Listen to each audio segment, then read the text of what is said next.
와, 저희가 지난 시간에 부활에 대해서 공부를 했는데요. 네. 사실 부활하면 전 과연 내가 접할까? 그리고 부활 전에 예수님이 재림을 하셔야 되잖아요. 네. 그걸 내가 볼 수 있을까? 진짜 난 예수님을 믿고 진짜 그렇긴 하지만 내가 그걸 모습을 볼 수 있을까라는 생각이 아직도 떠나질 않는 것 같아요. 어떠셨어요? 아니 저는 그 부활이라는 이게 굉장히 크고 오묘하고 신비롭고 이걸 어떻게 말로 표현할 수 없다라는 거를 다시 한번 느끼면서 진짜 매일매일 우리가 삶 속에서 부활이 아니라 새로 태어나서 우리의 삶을 살아야 되지 않을까라는 생각을 저는 이번 주 좀 많이 했어요. 맞아요. 왜냐면 제가 맨날 나는 왜 맨날 이 모양이지 이런데 이게 아니라 진짜 매일마다 새로워져야 되는 거야. 주님 안에서 내가 맨날 새로워지고 결국에는 이 부활을 하려면요 죽어야 됩니다. 맨날 나 죽어야 돼. 죽고 예수로 사는 삶. 그렇죠. 이게 바로 부활의 그렇죠. 가장 중요한 기본이지 않을까 생각합니다. 맞습니다. 죽어야 돼요. 근데 예전부터 저희 어머니는 그랬거든요. 쟤는 죽었다 깨나도 못할 거야. 많이 하셨는데. 아마도 지금 상태는 아니, 죽었다 하실 수 깨는 있습니다. 화이팅. 목사님 안녕하세요. 안녕하세요.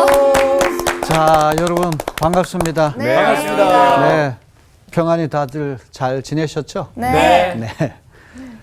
자, 이제 앞으로 한 3차례에 걸쳐서 그 은사 문제에 대해서 우리가 좀 공부를 하려고 해요. 은사. 은사에 대해서 여러분들 들어보셨죠? 많이 들어봤죠. 은사가 뭔가요? 아니, 그러니까 하나님이 주신 능력. 선물. 은혜로운 일. 저희 은혜로운 어머님은 일. 너는 꼭 받아야 돼. 방언의 은사를 꼭 받아야 되라고 말씀하시네요. 그 은사라고 할 때 사자는 일 사자가 아니고 아니요? 선물할 때 선물 준다는 그 사자. 그러니까 은혜의 선물이죠. 은혜의 선물이. 그래서 은사라고 하는 게 크게 두 가지가 있습니다. 첫째는 뭐 공부 잘하는 은사, 노래 잘하는 은사, 그림 잘 그리는 은사. 이건 타고난 재능을 얘기하잖아요. 탤런트죠, 네, 탤런트. 그래서 이제 미국 사람들이 영재라고 하는 말을 할 때는 gifted student. 뭔가 이렇게 특별한 어떤 선물로서의 재능이 있다. 이제 그런 표현을 쓰거든요. 근데 이제 고린도전서 12, 13, 14장에서 말하는 은사는 그런 노래 잘하는 은사, 뭐 공부 잘하는 은사, 뭐 그림 잘 그리는 은사, 그런 재능이 아니라 하나님이 주신 신비한 선물이에요. 방언이 터진다든지 예언을 한다든지 병을 고친다든지 이런 초자연적인 신비로운 선물로서의 은사를 얘기하거든요. 굉장히 흥미롭고도 아주 중요한 주제가 아닐 수 없습니다.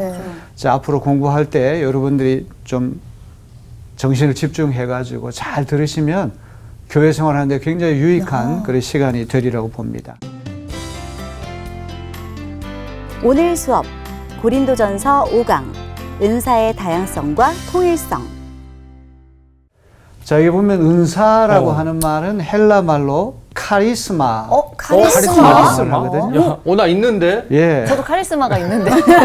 우리가 어떤 사람이 아주 굉장히 어떤 신비한 어떤 모습을 갖춘다든지 권위가 있으면 카리스마가 있다는 표현을 쓰죠. 막 카리스마 있는 눈빛, 예. 강렬한 그렇죠. 예, 강렬한 어떤 눈빛이라든지 어떤 위압적인 그런 모습 볼 때 카리스마가 있다고 하는 얘기를 하는데 그 말이 바로 이 은사라고 합니다.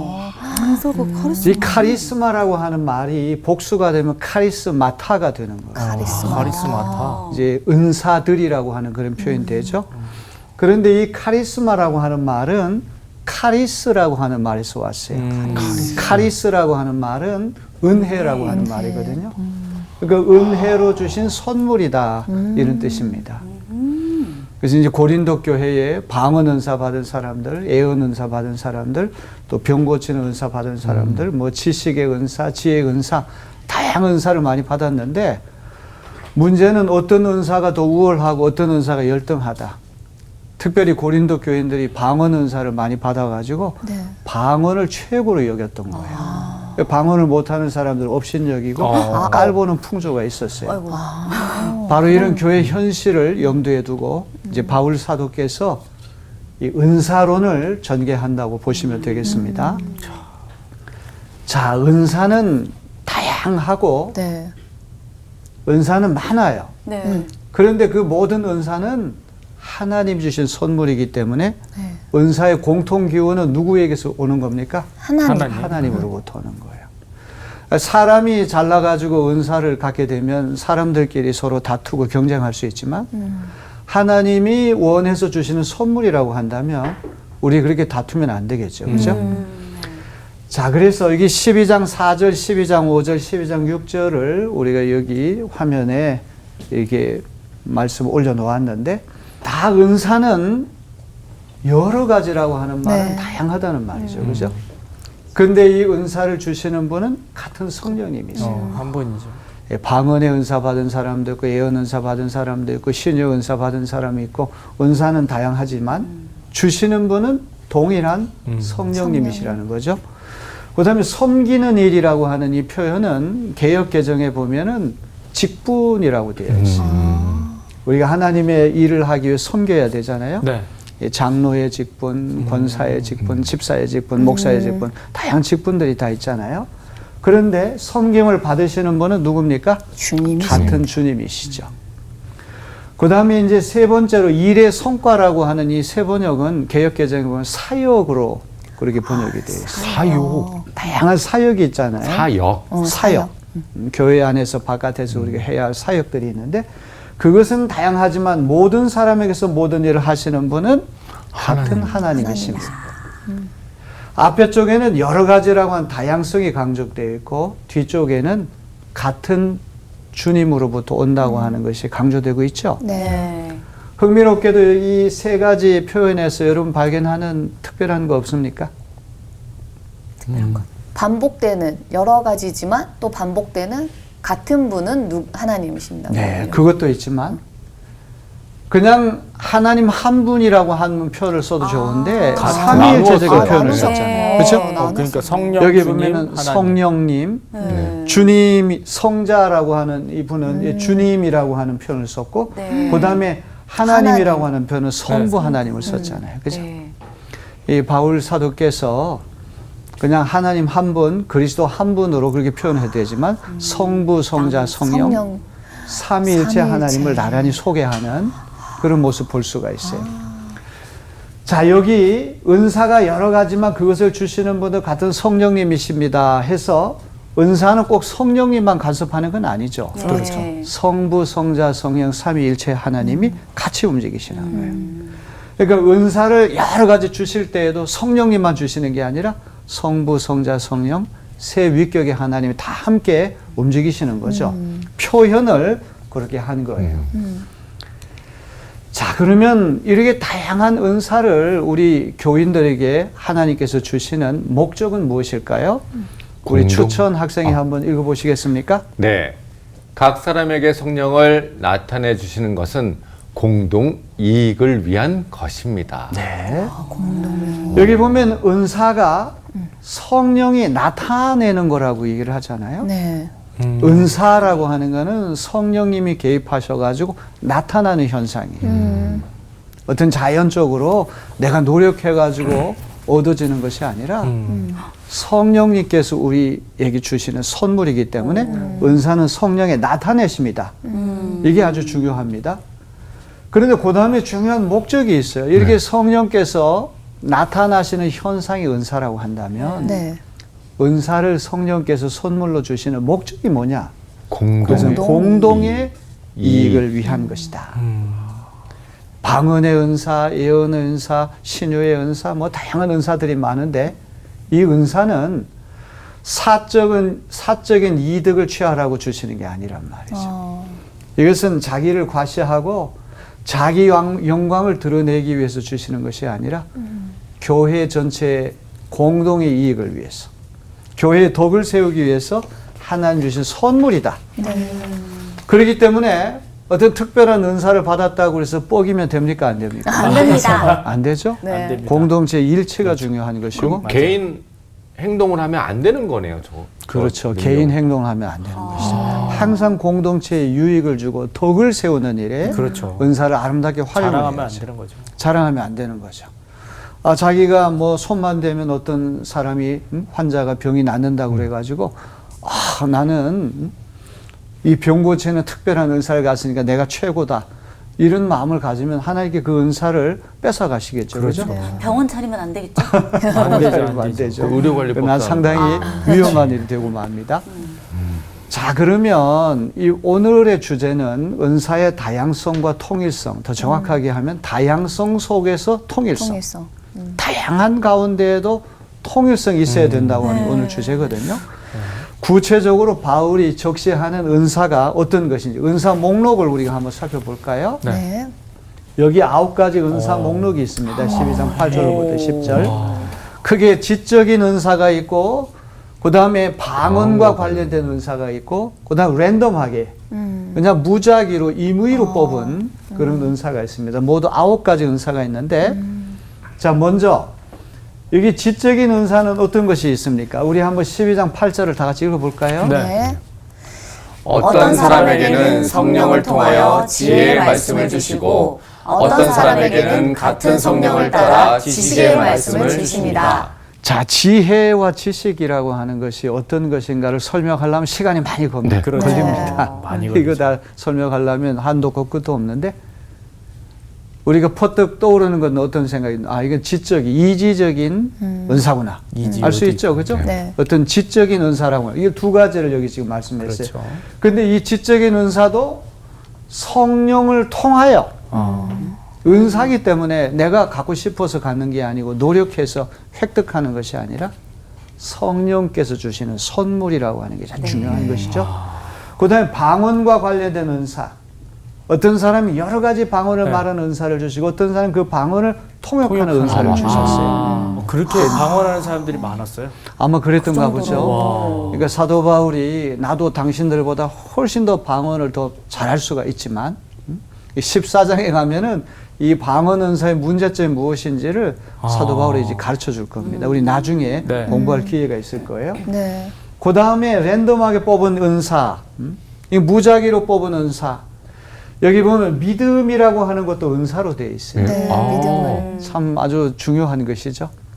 예수 그리스도를 믿는 것도 내가 믿고 싶다고 그래가지고 타고난 능력으로 믿어지는 것이 아니라 하나님께서 성령을 통해서 우리 마음의 문을 열어주시고 그러네.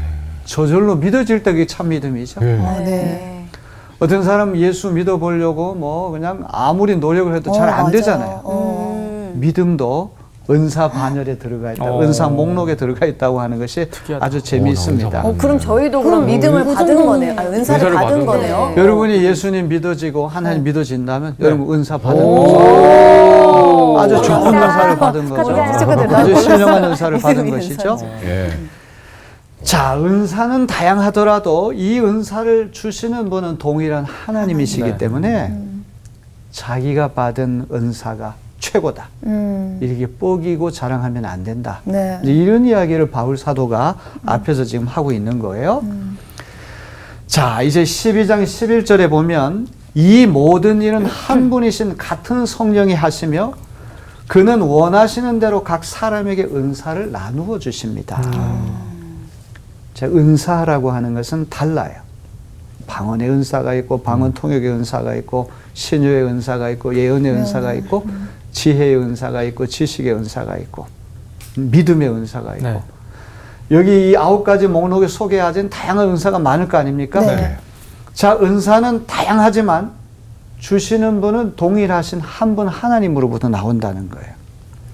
그 다음에 또 하나는 그는 원하시는 대로 각 사람에게 은사를 나누어 주신다. 그는 누굽니까? 하나님. 성령님이. 하나님이 원하시는 대로 은사를 나누어 주시거든요. 야, 은사는 내가 원한다고 해서 주어지는 게 아니구나. 주시는 분의 마음이 중요하다는 거예요. 자, 이제 오늘 강의에서 가장 흥미로운 몸과 지체의 비유. 우리 몸은 하나지만 우리 몸을 이루는 지체는 많잖아요.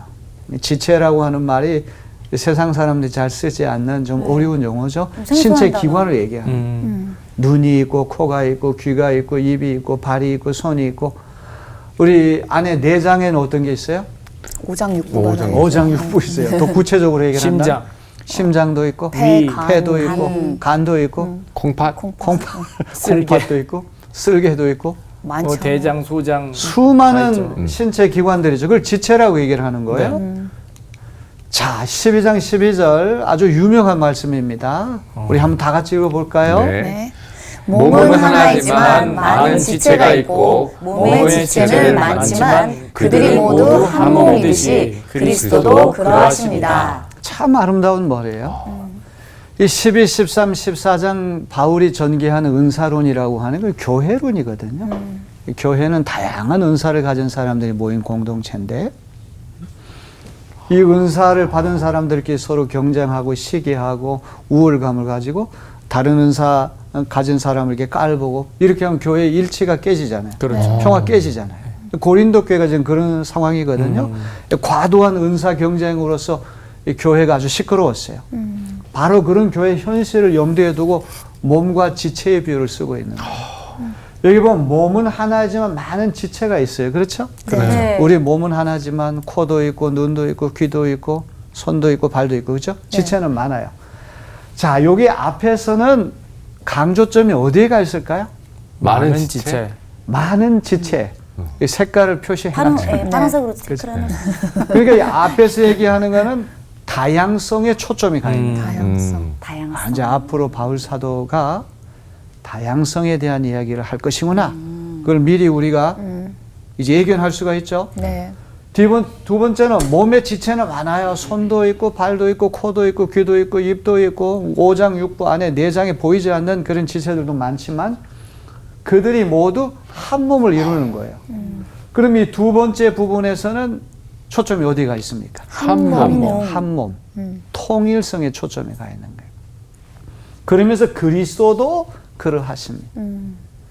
그리스도는 나눠질 수가 없죠. 한 분이시죠. 그죠? 네. 모든 은사가 다 그리스도 한 분으로부터 오는 건데 그리스도 안에서 그 다양성이 다 통일이 된다.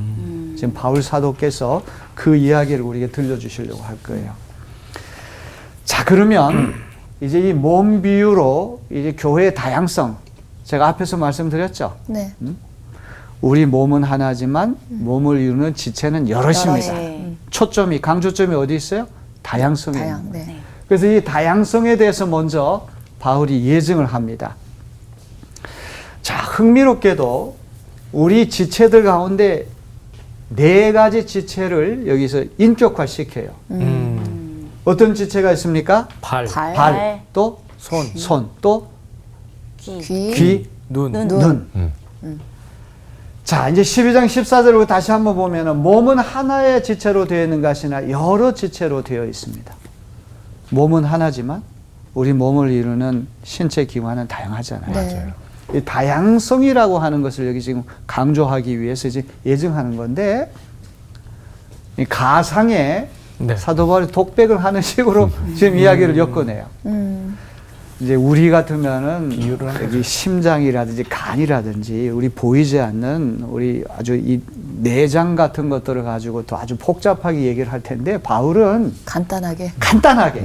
단순하게 네. 눈앞에 드러난 거 가지고 얘기를 하는데 발이 손 보고 얘기를 하는 거예요. 우리 12장 15절 한번 다 같이 한번 발이 손에게 뭐라고 얘기하는지 한번 읽어볼까요? 발이 말하기를 나는 손이 아니니까 몸에 속한 것이 아니다 한다고 해서 발이 몸에 속하지 않은 것이 아닙니다.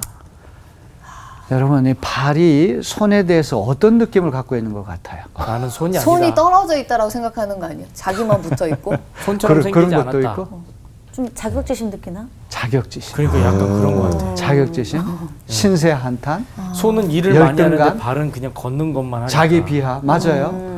발이라고 하는 것은 항상 맨 밑바닥에 있고 우리 신체의 하중을 견뎌야 되고 진흙 같은 데를 밟고 다녀야 되고 먼지가 더럽고 묻고 때가 묻고 손이랑 공중에 떠가지고 자유롭게 움직이잖아요. 그죠? 네.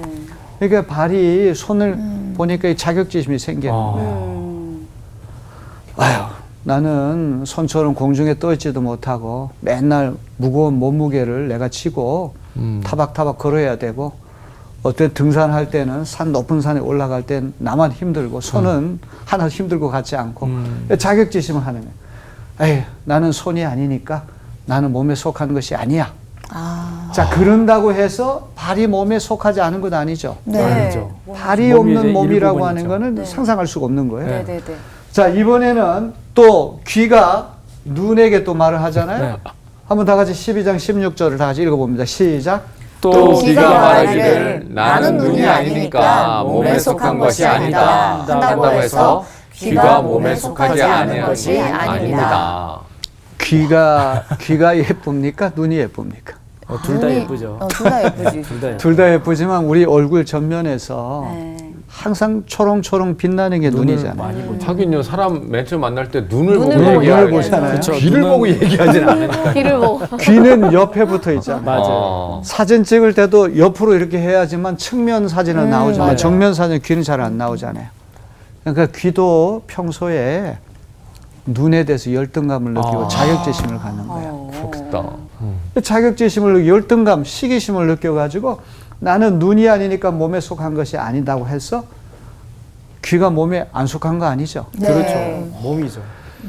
자, 그래서 여기 지금 다양성을 강조할 때는 발도 필요하고 손도 필요하고 네. 눈도 필요하고 귀도 필요하고 우리 몸의 모든 신체 기관이 다 필요하다. 맞아요. 다양해야 된다. 그렇죠. 다 있어야죠. 바로 그거를 강조하기 위해서 지금 다양성 얘기를 여기서 하고 있습니다. 네. 자, 그러면서 이제 또 한 번 이걸 부연 설명을 해주는 겁니다. 온몸이 다 눈이라면 어떻게 듣겠습니까? 맞아요. 온몸이 다 귀라면 어떻게 냄새를 맡겠습니까? 맞아.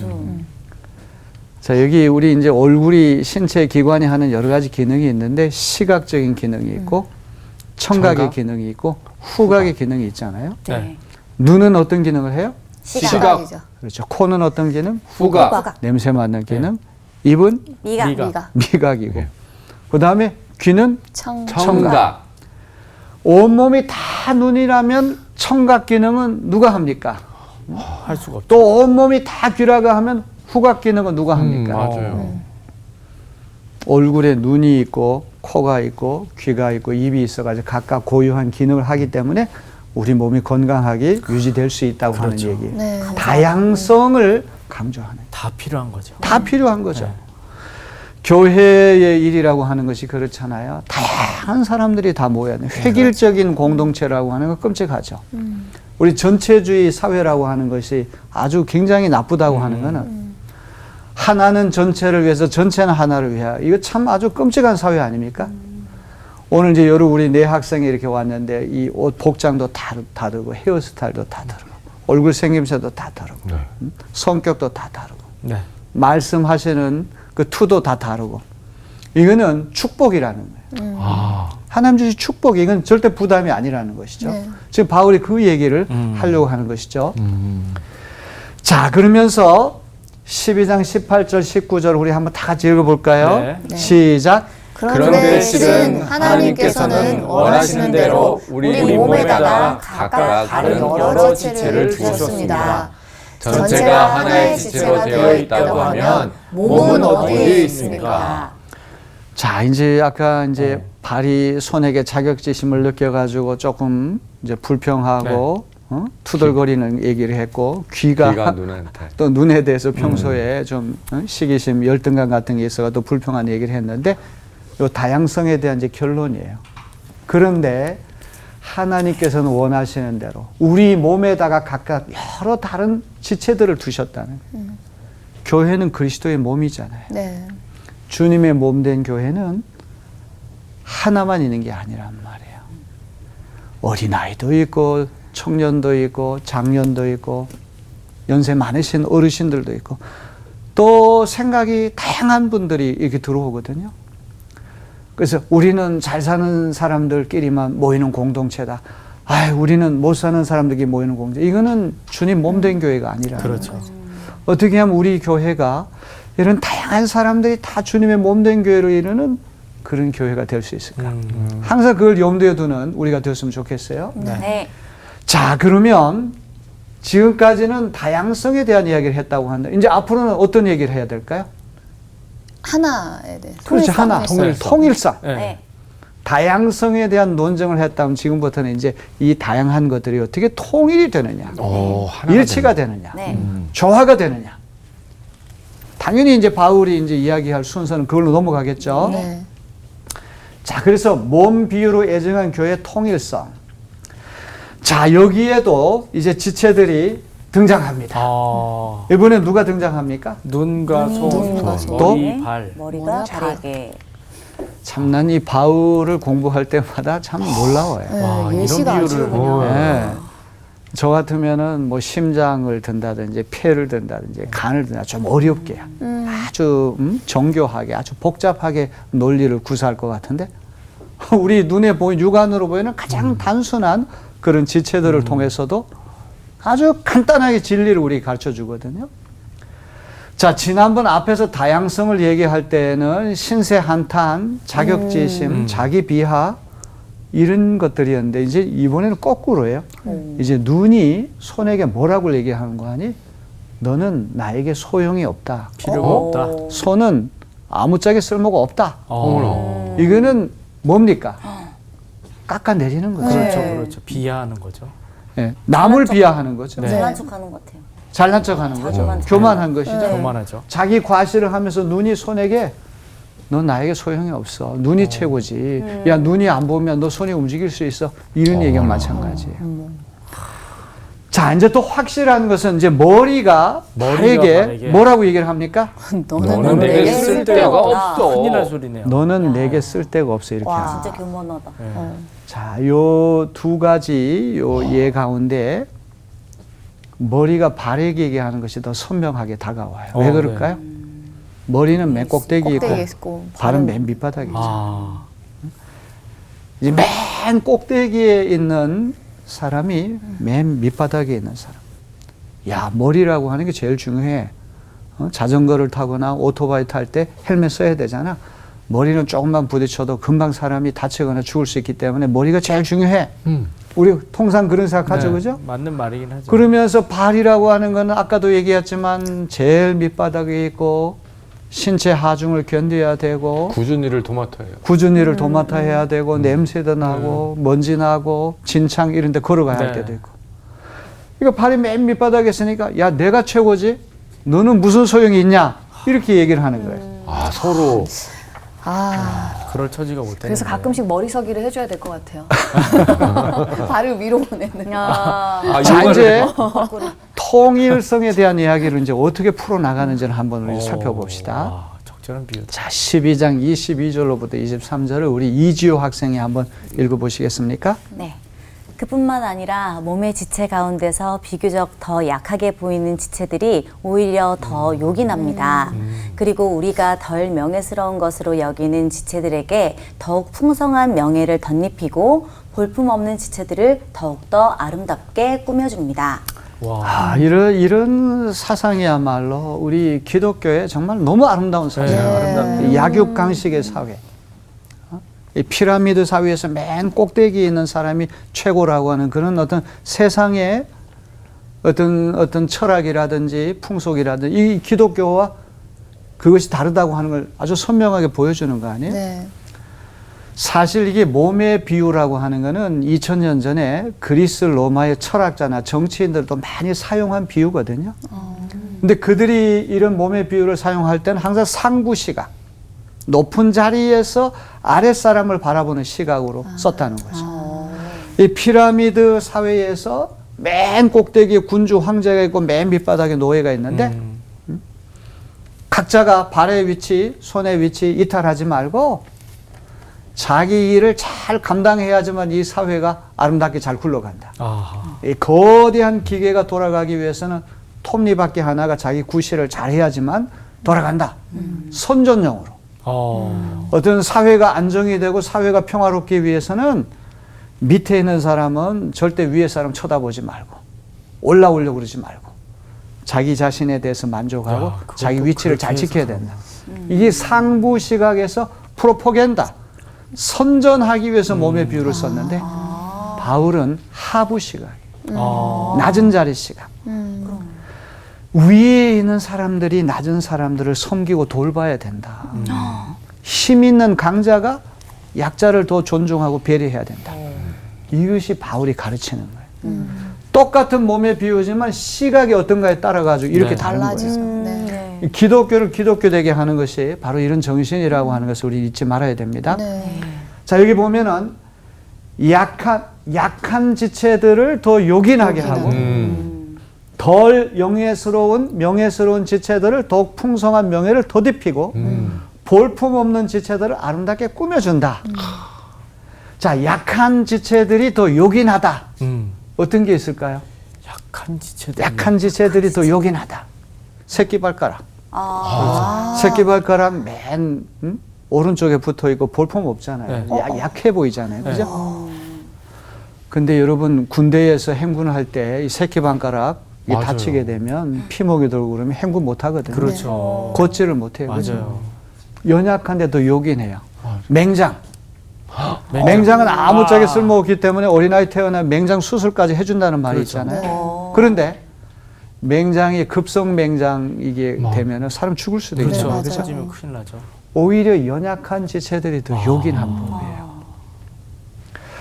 하나님의 교회에서도 세상적으로 힘있고 잘나고 유명하고 뭐 권세 있고 부유하고 그런 사람들보다도 연약한 사람들, 중심부에서 주변부로 밀려난 소외된 사람들, 가난한 사람들, 그런 사람들을 더 요긴하게 아끼는 공동체가 된다. 얼마나 좋을까요? 너무 그게 바울이 얘기하려고 하는 교회 정신이기도 하죠. 네. 그 다음에 이제 오늘 공부할 때 가장 흥미로운 게 이거예요. 덜 명예스러운 지체들을 더욱 풍성한 명예를 덧입힌다. 옷을 입힌다는 말을 하거든요. 네. 네. 여기 덜 명예스러운 지체는 어떤 것을 얘기할까요? 덜 명예스러운. 그러니까 보잘것없는 거 이렇게 봤을 때는 뭐 손인데 제가 생각하기엔 약간 손톱. 손에 비해선 손톱은 덜 명예스럽다. 네, 아주 근데 재밌는 없으면은 되게 아프고 지탱을 불편하고. 해줘야죠. 손톱이. 여기서 덜 명예스럽다는 것은 생식기를 얘기하는 성기를 얘기하는 아 진짜요? 여러분 이 생식기라고 하는 건 네. 대개 우리가 수치심을 느끼기 때문에 옷으로 가리잖아요. 여기 보면 더욱 풍성한 명예를 덧입힌다.